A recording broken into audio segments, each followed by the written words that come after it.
La entrevista del Telematutino 11, gente importante a tratar temas importantes. Nos acompaña Rafael Pepe Abreu. Cuando dice Rafael Abreu, no lo conocen, Pepe Abreu. Él es presidente de la Confederación Nacional de Unidad Sindical, CNUS. Un sindicalista de larga data, con una tradición y una serie de principios que por eso se ha mantenido todavía ahí activo y militante. Pepe, buenos días, un placer. Encantado, Ramón, de estar con ustedes. Yo siempre estoy con ustedes. Sí, gracias. Porque aprovecho siempre el programa y escucho siempre tus intervenciones, tus orientaciones. Tú eres un ingeniero, comunicador, pero con mucha tendencia a la economía. Es que yo estudié economía también. A los temas económicos. Sí, yo estudié economía. Sí, también. Parece que eso hace que tú incorpores mucho ese tema. Sí. Y para nosotros ese tema es vital. Claro, la parte sindical. Lamentablemente Jacqueline no está incorporada porque la plataforma tiene problemas. Vamos a comenzar con el tema de los precios, Pepe, porque vi que otra de las centrales sindicales ha pedido que ya en junio el gobierno revise el tema del salario mínimo por la sala. Sin embargo, a mí me llama la atención que el Banco Central dice que la inflación el año pasado fue de 5.5% y de 0.98% en este mes. ¿Cuál es tu posición con el tema del aumento de los precios y si tú coincides con que hay que revisar el salario mínimo? Fíjese, Ramón, la fecha de vencimiento de la tarifa es el 9 de julio de este año. De este año. Es decir, se cumple. Porque, perdón, hace 2 años que se... Hace 2 años, entonces se va a cumplir en julio de este año. En realidad, Ramón, cuando uno analiza lo que se ha dado, se encuentra hoy con un tema que para nosotros es inédito, porque nosotros nos hemos acostumbrado a una inflación que, como sabe, nunca traspasaba el 5. El 2 y el 3. 2, 3, etcétera, etcétera. Hoy nosotros nos estamos encontrando con una amenaza de que la inflación llegue a 2 dígitos prácticamente. Y además, Ramón, con una depreciación del peso con relación al dólar, que ya sobrepasa un campo que por supuesto no es el habitual. Claro, uno entiende, Ramón, si tú tienes un sector como el turismo paralizado, naturalmente, ¿verdad? Claro. Hay una escasez de dólares, de divisas y demás, que por supuesto se transfiere en el tema que tiene que ver con precios. El ministro de Trabajo sabe que es el licenciado Luis Miguel Decán. Él nos hizo una convocatoria a nosotros precisamente a inicio de año. Y ahí en ese encuentro se matizó sobre el tema de que precisamente este es el año de la revisión salarial. Y ese mismo encuentro él lo hizo también con el sector empresarial. O sea, por separado se reunió con ambas partes. Los empresarios lo que han planteado en esas reuniones por separado es que ellos admiten que, como es natural, al cumplirse la fecha de la revisión del salario, ellos pues no tienen más alternativa que acudir, ¿verdad?, al comité de salario. Sí haciendo reparo siempre en el tema de que por la pandemia no todos los sectores están en la misma condición. ¿Cuál es la tarifa que toca revisar, Ramón? Es importante conocerlo. Es la que se refiere a los trabajadores del campo denominado no sectorizado, porque como usted sabe, el sector turístico discute aparte, zonas francas aparte, el sector azucarero aparte, la construcción en sus diversos oficios es por separado también, pero hay una parte que es la mayoritaria, que abarca las grandes empresas, la mediana, la pequeña, guardianes privados y trabajo de campo. Entonces, esa es la que precisamente tenemos que revisar en julio, que es la que arrastra a todas las matarias. ¿A qué nivel está ese salario mínimo? Ese salario mínimo hoy está, por ejemplo, el más alto, gran empresa, 17.400 pesos. La canasta anda como por 30.000. 36.000. La canasta del último quintil. Sí, exactamente. Entonces, está en 21.000, la de quintil 1, sí, que antes era de 13.000, ¿verdad? Sí. Entonces está en 21.000. ¿Qué quiere decir? El quintil es el quintil de los más pobres. De los más pobres. Que el que gana 17,000 claro, no alcanza para satisfacer. Sí, porque Ramón, estamos hablando de que el salario mínimo más alto es 17,000. Estamos hablando. Entonces, la canasta del quintil más bajo es 21,000. ¿Qué quiere decir entonces? Que no le da. Que prácticamente todos los quintiles, incluido el más alto, han sido desplazados. Todos los quintiles. Entonces, por eso es que es tan urgente el tema de la revisión, y por lo que nosotros hemos dicho que debía procederse a adelantar la conversación, adelantar la discusión. ¿Qué es lo que uno tiene que hacer, Ramón? Porque eso también es lo que tenemos que ver. Sí, porque la negociación normalmente tarda meses. Exactamente, pero que además, yo le decía al gobierno en esa conversación, yo le decía, una cosa que ustedes tienen que ver es que ahora como gobierno, ustedes no pueden ser simples mediadores, ustedes no pueden ser eso ahora, en una etapa de crisis. Ustedes tienen que ser, ¿cómo se llama? Parte integrante de la discusión. ¿Por qué, Ramón? Porque si tú me dices a mí, por ejemplo, bueno, PYME tuvieron un problema dramático de situación, de cierre, de suspensión, hasta de quiebra de alguna, etcétera, etcétera, y están en un proceso de recuperación. Entonces tú dices, bueno, un empresario de PYME no está en condiciones de asumir salario. Entonces uno lo traslada al trabajador y dice, si el empresario estuvo así, en esa condición, ¿verdad?, que siempre tiene más o menos algo de qué echar mano, como se dice, ¿cómo estuvo el trabajador? ¿Cómo estuvo? Estuvo en peores condiciones. Entonces ahí tiene que venir un justo equilibrio donde el Estado sea auxiliar de esa pequeña empresa, de ese trabajador, de manera que los salarios se puedan revitalizar, partiendo de que como quiera, Ramón, como quiera, el salario significa una inyección económica que va a propender siempre a un despegue de la economía, por supuesto. Tú eres un economista, Pepe. No tanto, Raúl, no tanto. Eso aumenta, porque esa gente lo que va a hacer es consumir comida. No hacen otra cosa. Bienes esenciales, y eso dinamiza la economía. Porque no da para más, claro. ¿entiendes? No da para más. Entonces, ¿qué es lo que hace la gente? Bueno, y los mismos empresarios fueron los que dieron la voz de alerta con el alza de las materias primas y los insumos. Ellos fueron los primeros que hablaron de eso. Y lo han dicho, ¿verdad? Han dicho que los fletes han aumentado, que eso es natural, ¿verdad? Que ha sido así. Es más, cuando nosotros nos juntamos la primera vez con el presidente, Ramón, para que tú él nos ha recibido 2 veces a nosotros en los 6 meses que tiene, y él nos dijo a nosotros en una reunión, mire, yo voy a conversar yo quiero hablar con ustedes cuando se vaya a discutir salario, y también con los empresarios, porque yo como economista, así dijo él, como economista, pienso que aquí hay que hacer una discusión más fondo sobre el tema salario real versus salario nominal. ¿Sabes, Ramón, que hace una discusión de siempre? ¿Tú ves? Los salarios han venido cayendo en términos cayendo de una manera vertiginosa, eso es así, hacia abajo. Hay que entender, por ejemplo, que el último informe de sobrecanasta familiar que hizo el Banco Central, incluso se notó, Ramón, cómo ellos, que antes se resistían, ¿verdad?, a incluir ciertos productos en la canasta, después de muchos años tuvieron que reconocer que una canasta hoy no es la que era hace 10 años, no es la misma. Tiene otra variable en su composición, que inclusive no están los salarios ni soñando alcanzar, pero que están ahí, son necesidades que están ahí, que el ser humano tiene hoy, que están ahí, que antes no existían, y son parte. Pepe, hay un tema que parece que beneficia a los trabajadores, y me río porque yo sé que no beneficia a los trabajadores, porque yo sé que ustedes han tomado su posición con el tema de Pedro Botello, el diputado que estuvo aquí la semana pasada, con el tema del 30% de las AFP para los trabajadores. ¿Sabe, Ramón, que yo quiero aprovechar el prestigio de este programa? Gracias. Para hacer un llamado ante una acción que se ha producido. Mira, nosotros, ¿sabes qué?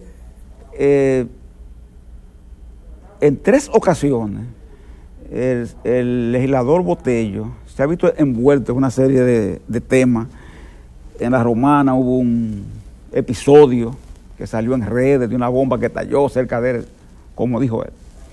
Después la incursión en el Cámara de Diputados, vidrios rotos, vehículos rotos, una diputada se puso en peligro, Yudelka de la Rosa se llama ella, una diputada muy de bajo perfil, pero muy buena de la zona norte. Después el Senado de la República, caso Farideh Raful, la oficina.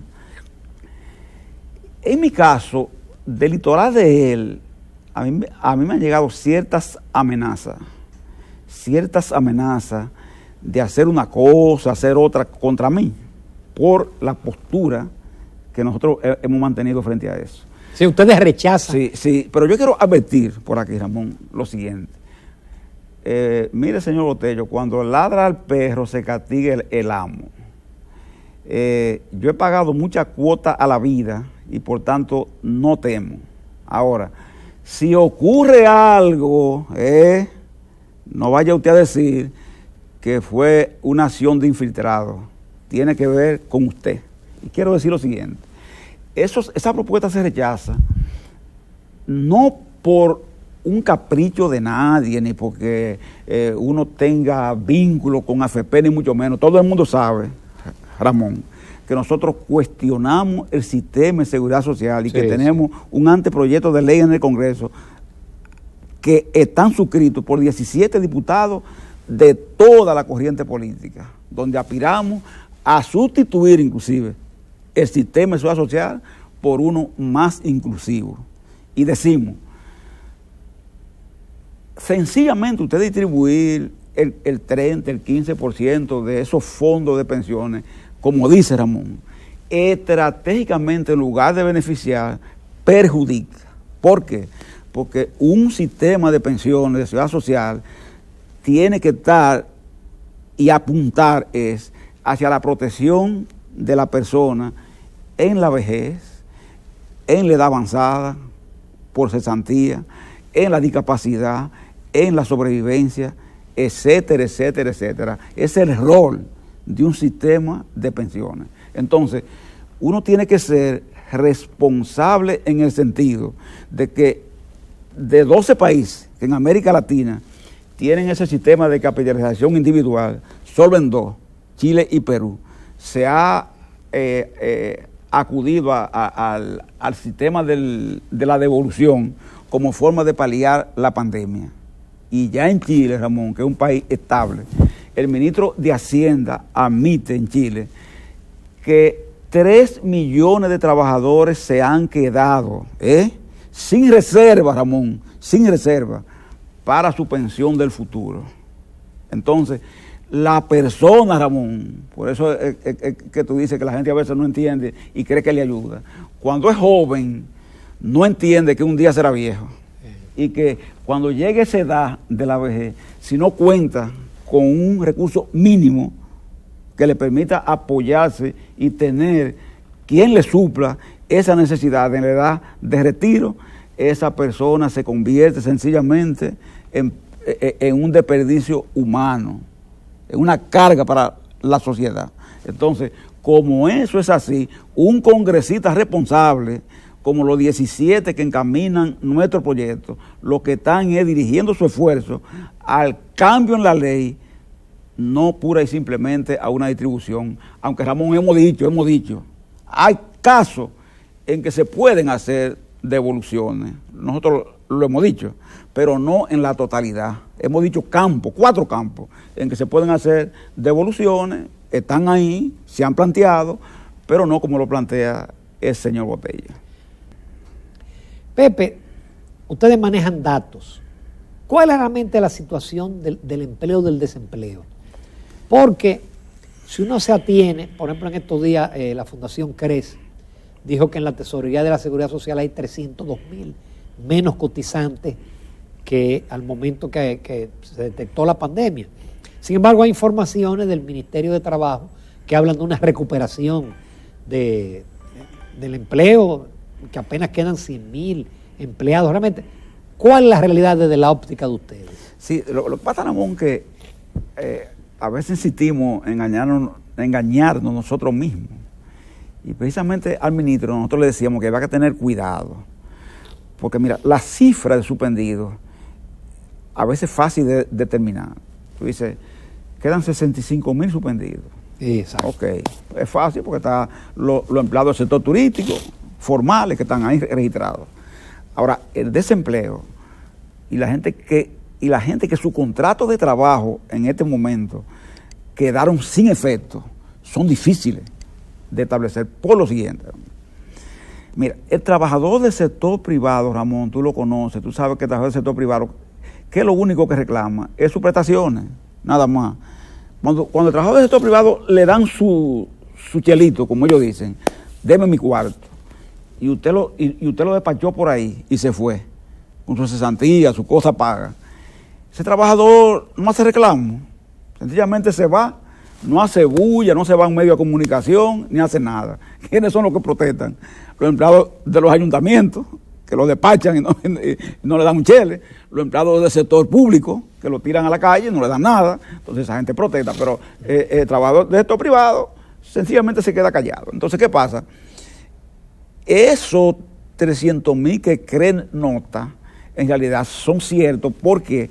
Porque donde sí se puede cuantificar la cantidad de contratos rescindidos es en la tesorería de la Seguridad Social, porque ahí, por las cotizaciones, tú puedes establecer que las empresas formales, X tanto, dejaron de cotizar al sistema por los trabajadores X o Y. Entonces, esa gente que carecen de esas cotizaciones, que no las manifiestan, que no las registran, es porque han sido sencillamente desplazados. Entonces, ¿qué es lo peligroso de esto, Ramón? Lo peligroso de esto es que cuando en una situación de una economía normal, que esté normal, ese trabajador es desahuciado, cancelado, pierde su empleo, y ese trabajador se va con su chelito, la tendencia de ese trabajador es reengancharse en la economía informal, con un negocito, vendiendo tal cosa, vendiendo la otra, o recuperarse, reenganchándose en otro empleo, etcétera, etcétera. Eso es posible. Ahora, en una situación económica donde hay un cierre de este tipo, eso no ocurre. Entonces, ¿qué pasa con ese trabajador? Entonces, que se va gastando lo que recibe como ingreso, ¿verdad?, por la liquidación, como le llaman a los trabajadores, ¿verdad?, a las prestaciones. Yo recibí tanto por la liquidación, pero lo fui gastando, ya me quedé sin un chele para hacerle frente al costo de la vida, la situación que tengo. ¿Qué pasa entonces? Eso crea una carga entonces de inconformidad, porque las necesidades siguen siendo inaplazables, no se aplazan, aunque tú estés desempleado, aumentan mejor. Entonces, esa inconformidad es peligrosa y puede dar pie a estallido. Por eso que nosotros le hemos dicho al gobierno, usted no puede sencillamente decir en una condición así, estos planes concluyen, estos planes de asistencia concluyen. El fase 1 termina en abril. Usted entiende lo que fase 1 termina en abril. Usted no puede decir concluye, no. Usted tiene que decir que concluyen a medida que la economía se va habilitando, ¿verdad? Y más trabajadores se van integrando. Y usted comprueba que esa gente desplazada se integra. Pero si esa gente desplazada no se integra, gasta los recursos que recibe, etcétera, etcétera, usted está en un inminente, el país siempre está en un inminente peligro de que cualquiera lo aproveche. Toda esa gente que andan que participan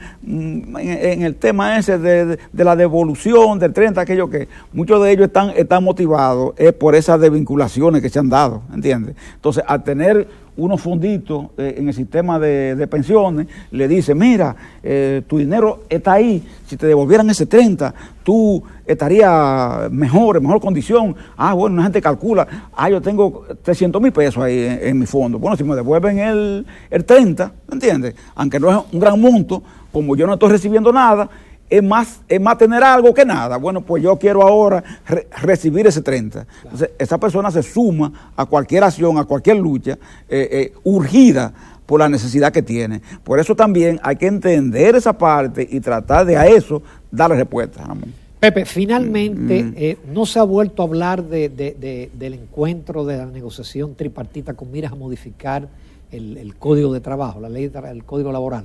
Se habló en esa conversación, que se tuvo también, ¿sí? Esta conversación, fíjate que se está revelando aquí, pero se habló ahí, y una de las cosas que se habló fue que el movimiento sindical tuvo una carga de resistencia frente a ese tema.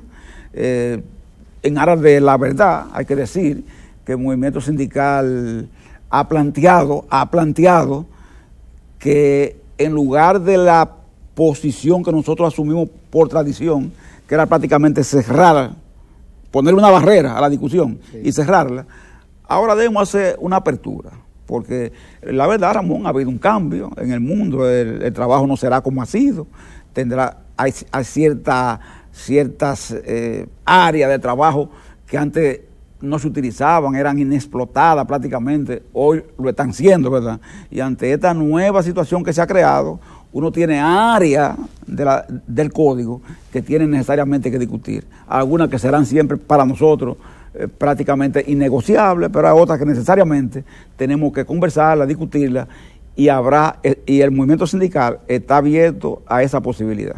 Muy bien, Pepe, ahora yo te agradezco muchísimo que hayas aceptado la invitación, y hoy hemos tratado muchísimos temas de interés, incluyendo Botello. Gracias a usted. Gracias. Gracias de nuevo. Gracias. Nos vamos a comerciales.